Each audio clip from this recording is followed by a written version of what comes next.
Being a caregiver has many challenges, and one of them is balancing work, finances, and taking care of your loved ones. Thanks to New Jersey's Family Leave Insurance, balancing your life has become easier. Join us to learn more.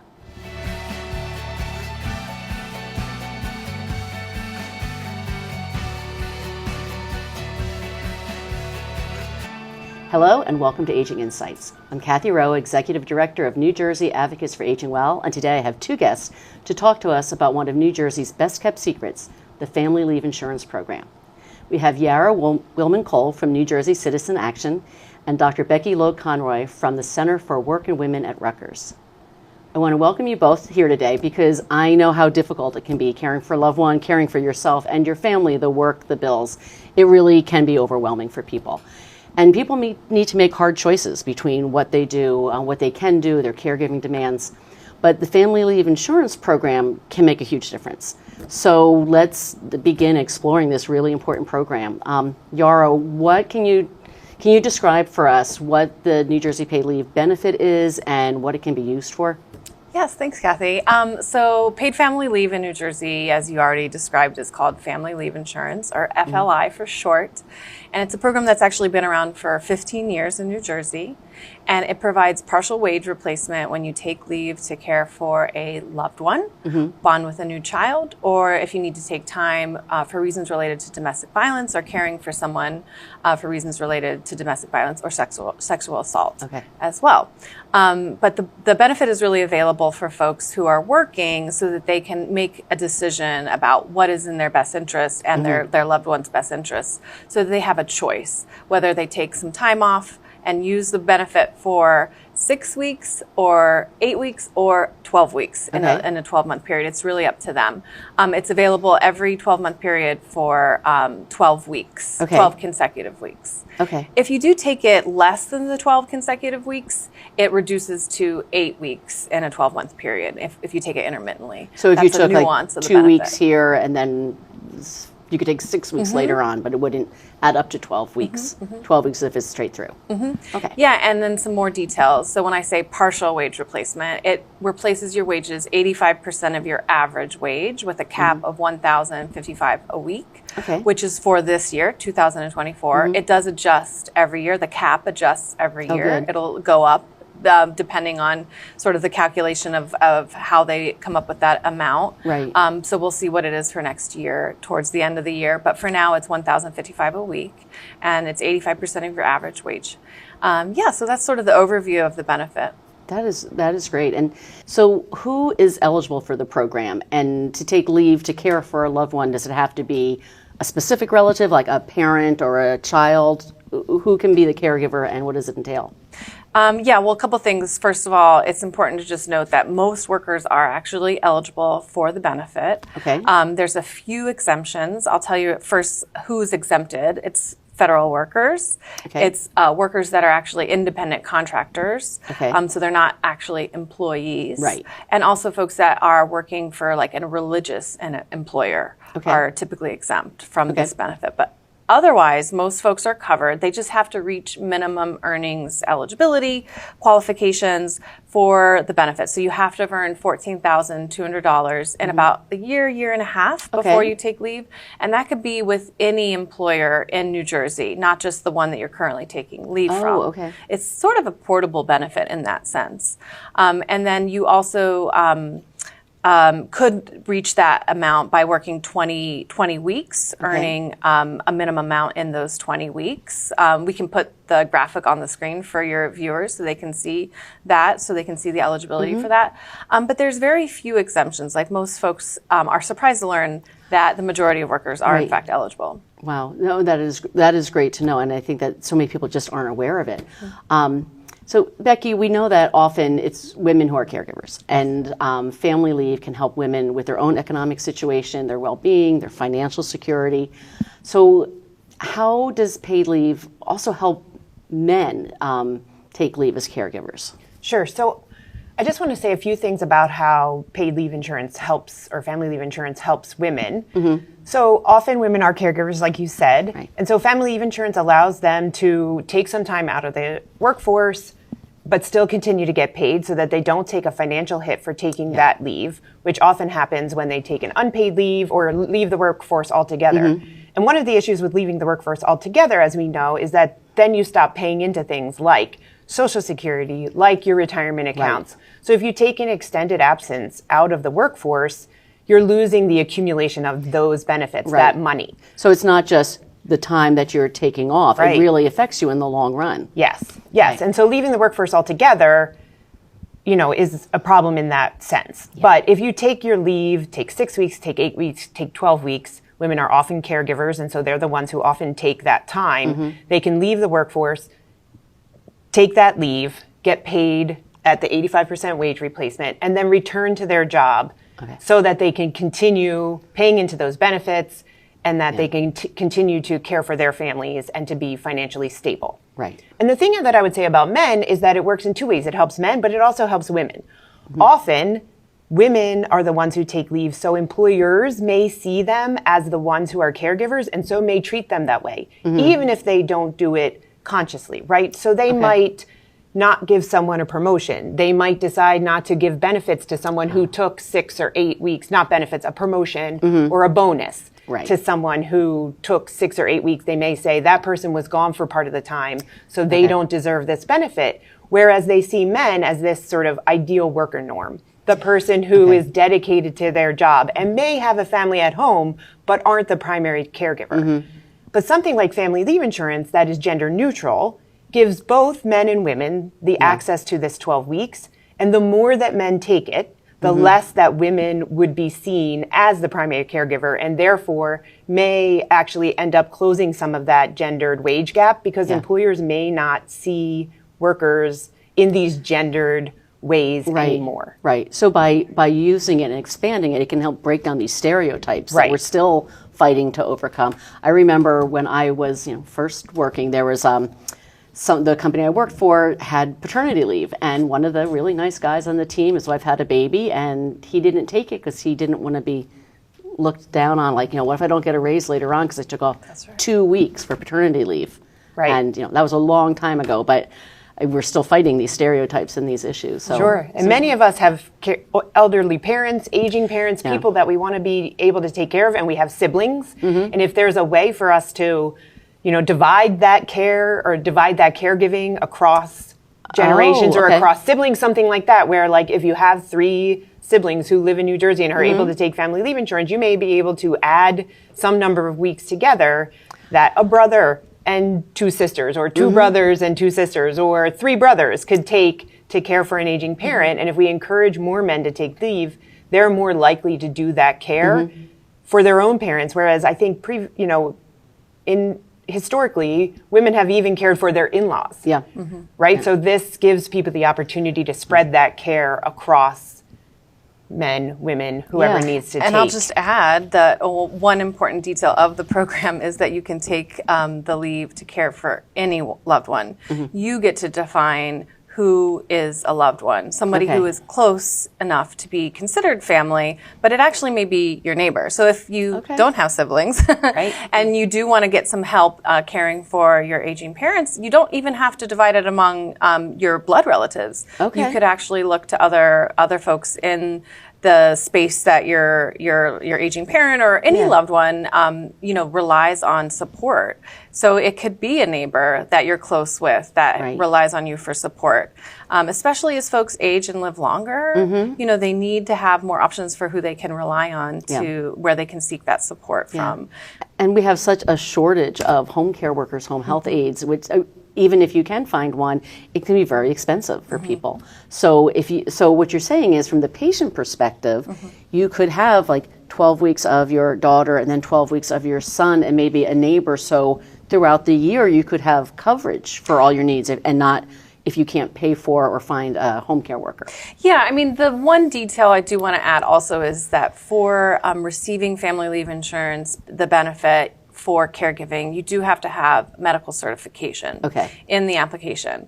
So that means essentially that, the doctor overseeing the care for the individual has to provide some sort of condition or diagnosis usually. All right. It doesn't necessarily have to be an acute situation like recovering from, surgery. That of course does count, but it could be just something that is saying, oh, this individual does need some caregiving. So it just sort of really relies at that point on the healthcare provider, and there does need to be some education with healthcare providers in terms of how they can certify claims for individuals depending on what they're going through, what their needs are. It doesn't mean that we've had situations where healthcare providers, said that they couldn't certify a situation because the individual was in a hospital and was receiving the care that they needed. That's not the case, obviously. As you know, even just caring for someone as a family member who's going through surgery and in the hospital in their recovery, they still need someone to help manage the care for that. So that, that healthcare provider may need a little bit of education and support to know what they can actually certify the family leave benefit for.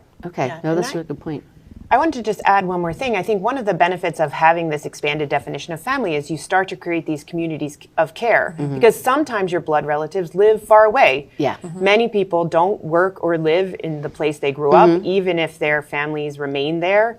So this is a way to expand your own community of care, to care for each other in a way that you may not be able to do without this expanded definition of family. So I think that is one of the special things about New Jersey's family leave insurance program, is that we do have this expanded definition of family, such that you can use your community as your caregivers, again, as long as you're certified by a medical provider that the care is needed. But that really is something special, I think, about that definition of family, chosen family. The broad definition, chosen family, yes, it's especially important. But just the idea that as long as you have access to the healthcare provider, you're close enough to that individual that you are there and you understand what they're going through, and you're speaking with their healthcare provider and able to get that certification. That's sort of the benchmark that you have to meet in terms of the being considered a loved one of that individual. Okay. So, if someone finds themselves in this position, what do you suggest? Like, what's the first steps? How do they bring this up with their employer? I mean, it depends, right? Because everyone is in a different employment situation. I mean, often we recommend that you just start to ask some questions. If you have an HR department, if you have, a manager, then just start to begin to ask, like, what is available to me? What are my options? But understand that often HR and employers may not even be aware themselves. And so, taking the first step to see what's available, and then also being able to provide information to your HR, to your employer about this program, and letting them know that it's of no cost to the employer. So all they have to do is essentially cover your work while you're out on leave. You may have to request a leave of absence from the employer, from HR, and that's essentially the job security or job protection that is in the jurisdiction of the employer to approve. And we can talk about sort of the eligibility for that. It does get a little more complicated, so I don't want to confuse folks, but that is essentially what the employer has to approve or not. But in terms of the benefit itself, because it's a state program, it's funded through the family leave insurance is only funded through employee payroll taxes. You don't have to get your employer to approve it. The benefit itself, the payment, you apply to the state for those benefits. And you do have to inform your employer about your need to take leave, what your plans are, what your approximate kind of timeline of how long you expect to be out. So they can plan to cover you, right? And yes, and your employer may also have you fill out some paperwork, kind of also requesting the medical certification so that they are, doing their due diligence and collecting the information that the law does require them. And when I say the law, I'm referring specifically to the job protection laws. For the employer, and just hoping that you have some backup if you do face an employer that is challenging. Like we are able to kind of connect you with resources for groups that can help you in case you feel scared, because sometimes people are afraid to actually ask for this time off, and you feel very alone and isolated. If Especially you don't have if no that one's support. done it before. If no one's done it. Right. And like you said, HR might not even know about it. So let's put up on the screen where you can get more information for human resources or your employer, so that if there's a question, here's where you can call and get information to share with them. But I want to detour a little bit, and can we talk about the difference between family leave and this paid family leave? Because there are job protections for taking family leave. And this is different because you have the paid insurance. So can you Let's talk about the difference between the two and the overlap of the two. Yeah, I'll start off. Becky, you can chime in because I do want to just acknowledge it is confusing, and this is where we get a lot of misunderstanding. And I think people are familiar with family leave, right? They've heard of that. Well, usually it's FMLA, Yeah. which is the Federal Family Medical Leave Act, and that's now 30 years old, I'm guessing. But, it's been around for a number of decades, and it's a national federal law, and it's basically what protects your job across the states. And you do have to have 50 employees, you have to work at your job a year, and you have to earn 1,250 hours. You have to work 1,250 hours. So that is going to protect your job for not only your own health, but also to care for a loved one or bond with a new child. Okay. And then we also have the New Jersey Family Leave. It's called the Family Leave Act, the FLA, which very closely similarly sounding to the FLI, but it's just your job protection, not your paid leave benefit. Okay. Similar eligibility criteria in that you have to have worked a year and you have to have earned 1,000 hours for that job protection, and you have to be an employer with 30 or more employees. And that only protects your job specifically for caregiving or bonding, not for your own health. So, it's yes, and I'm going to put a chart up so you can see the distinction between those. Yeah. Okay.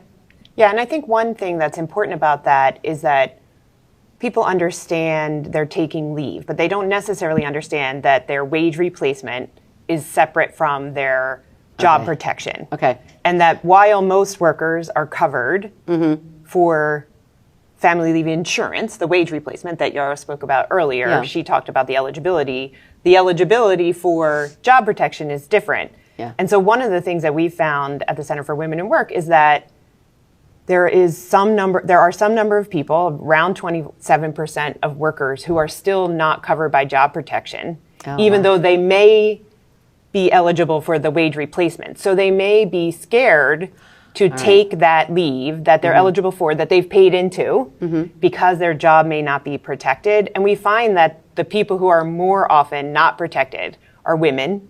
Okay. People who make lower incomes, younger workers, and workers in care professions, food-related professions like fast food, things like that. Right. So home health aides, those kinds of professions that are often the most vulnerable. And the reason that those people are not often protected is because they may change their job in a year, so they may work for more than one employer across the course of a year, and you have to have worked for the same employer for the full year. Right. Or they may not have worked 1,000 hours, or they may work for an employer with 30 or with fewer than 30 employees. All So right. those are all the reasons that someone might not be protected. And we just find that sometimes the people who are not protected are often the most vulnerable and who may be the most fearful that they'll lose their job or that they won't get a promotion if they take leave. And so that's kind of the issue, is that they're paying into this insurance program, they're eligible for it, it is their benefit, but there is the added fear that they may lose their job when they take this leave. Fear and confusion. Right. Because everything we just said is so complicated. It is complicated. And one of the aims, that we are trying to do is simplify this so that it is something that is more accessible and equitable so that there aren't these barriers. So that's something that we all work on, And it just sounds strange to think of that people who are professional caretakers are the ones most at risk of not being protected for taking care of someone else. That just doesn't shouldn't be that way. So again, where the fear comes from, being fired, not having your job when you come back. It sounds like if employers knew more about it, and maybe that's from more people taking advantage of this, it becomes more common knowledge, and that would relieve some of that fear. What are other things that we can do to let people know about it and promote this program, get the word out? Yeah, I mean, we work with a lot of different types of groups and organizations to train them. We do trainings that are kind of train the trainers so that we enable and empower individuals that maybe serve the public. These are social workers, doulas, community health workers, those types of intermediaries, so that they understand, what is available, so they can educate their clients, because the improvement in health and well-being outcomes is there. There's so much research to show that there is a lot of interest for like public health workers and those folks to understand why they should be sharing this information with their folks, and not just let HR or employers be the only source of this information.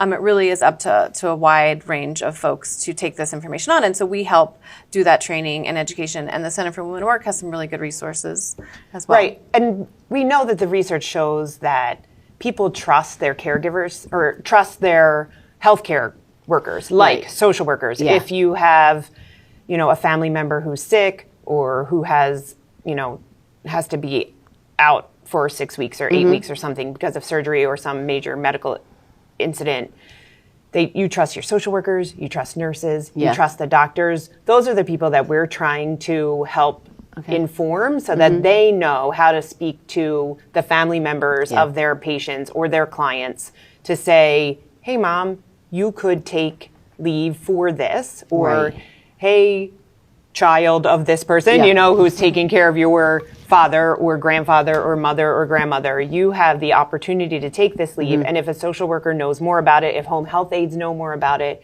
if nurses and doctors know more about it, they're better able to inform their client or patient's family that, this seems like the kind of thing that someone really needs a caregiver. So let's, why don't you call the state or try or look into family leave insurance? They're not ever going to be the people who are going to walk someone through applying for it or anything like that, but just the knowledge to know, like, hey, do you know this is available? Do you know that there's an opportunity for you to take it? And inform people of their benefit and of those options so that people are getting that from a trusted source. Sometimes if people are afraid to talk to HR or if HR is not as knowledgeable, it's good when all of those healthcare workers or all of the people who may be intermediaries, those who are, between the patient and, and their care so that they can learn about it. Yeah, no, that's important. And as we look at more age-friendly health systems, we talk about what matters and how to help people maintain their independence. And I think that's really important to have the health care providers on board, because it's not just the patient that's in front of them who may have had the surgery or the fall or whatever. It's the entire family is really the patient. Their caregiving circle is their patient. So we need to get the word out about that. So if someone decides that they have the need for this, can you walk us through the process? So, I need to take off to take care of my mother who had surgery, and what do I do? What are my first steps? Start to gather resources and information. We can put up some of the websites. We really recommend the state's website. And we also have a website with information, and we also have a referral line if folks have questions and they are not able to really get the answers to what they're asking online. But start to gain some information and gather some resources. Talk to colleagues at your place where you work, see if anyone has gone through it or is aware. That's always an option. But if you work for a smaller employer, if nobody in your place where you work has gone through it, you could be the first. You could be the first, yes. And as I said before, it is good to, of course, ask your employer, get some information from HR, see what they know, and then also let them know what you're going through. Share what the need that you have is about, because actually they do, under the law, have an obligation to tell you what your rights are, at least in terms of, letting you know that this benefit exists. Oftentimes they don't know that it exists, so we do have to educate our employers as well. And then actually just decide what you need. Like, lay out your timeline. Figure out what the medical care provider is saying is likely recovery time, or the time that they need some caregiving for. And some people decide that they want to take 3 weeks and then they want to go back to work and just take maybe a day here, a day there, depending on what. Just and that depends. Can add up to 8 weeks, right? It can add up to 8 weeks when you do it intermittently, 56 days. And then you go to the Department of Labor's website. It's mileybenefits.nj.gov. I said it really quick, but you'll see it on I'm sure we're going to put the website on. And you apply there.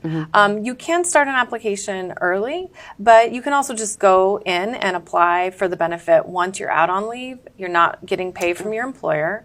And you have the kind of idea from the medical provider what they will certify for. So they have agreed to your kind of timeline that you've set out. Yeah.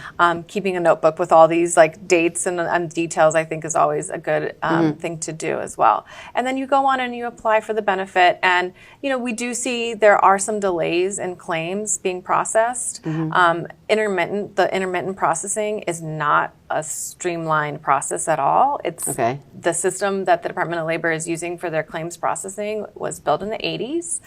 They have not modernized it. So being aware that that could happen and preparing for that as best you can. Obviously, that's the big issue that we do need to tackle in terms of government and the ability to making do it work smoother. Our understanding is they are going to be modernizing and improving the program soon. So we're advocating to help, you know, the Department of Labor, you know, keep accountable to that timeline. But in the meantime, you know, you go on, you apply for your benefit, and then, you know, you hopefully will see a turnaround in, you know, 3 or 4 weeks and get your money, and you get it on a card that is mailed to you. You can transfer your balance to your own bank account, and then you'll have the funds available to you if all goes smoothly, you know, within a few weeks of applying. Great. So Becky, can you close us out with talking about the challenges with accessing paid family leave and what the Center for Women in Work has found in your recent fact sheet and research about this? Sure. I think some of the issues with access have to do with confusion, like we've talked about so far, the confusion between the wage replacement and the job protection. So our newest fact sheet is about the job protection, is about the gaps that occur when people are not protected. So I talked about that a little earlier. You know, we find that almost 30% of workers are not eligible for may not be eligible for job protection, even if they're eligible potentially for the wage replacement. So I think a lot of the issue with access is confusion. But I also think, like Yara was just talking about, when you're applying and thinking about and getting information, I think the other issue with access is sometimes things happen in an acute situation, right? Somebody needs surgery quickly. This is not the same as preparing for a baby to come. Right, you don't have any warning. Right, so some things happen where you don't have warning, where a child gets in an accident, or you get, sadly, a cancer diagnosis or something like that, where suddenly you are looking at surgery and 6 weeks or 8 weeks out where you have to care for somebody. So one of the things that I think is also a barrier to access is just the knowledge, right? So hopefully this show will help people to understand that building your own knowledge is preparing for the future. Knowing that at some point you may have to care for someone, whether that's your own child, whether that's your neighbor who you consider family, whether that's your parent or grandparent, we are all caregivers. And so knowing ahead of time that this is available to you, so looking at your paycheck and seeing that you're paying into New Jersey's family leave insurance and noticing that on your pay stub, understanding your employer's leave policies inside their employer and how that coincides with the New Jersey family leave insurance. All of those kinds of things I think are barriers to access, and I think people can work on their knowledge, but also closing the gaps between job protection and eligibility for wage replacement is also really important. Well, thank you both. This is very informative, and we are going to be talking about this a lot more. Thank you for joining us today on Aging Insights. For information about family leave insurance, you can watch this and previous episodes of Aging Insights on our website, on YouTube, or listen to them as podcasts. To find resources for older adults and their caregivers in New Jersey, please go to our website at njaaw.org.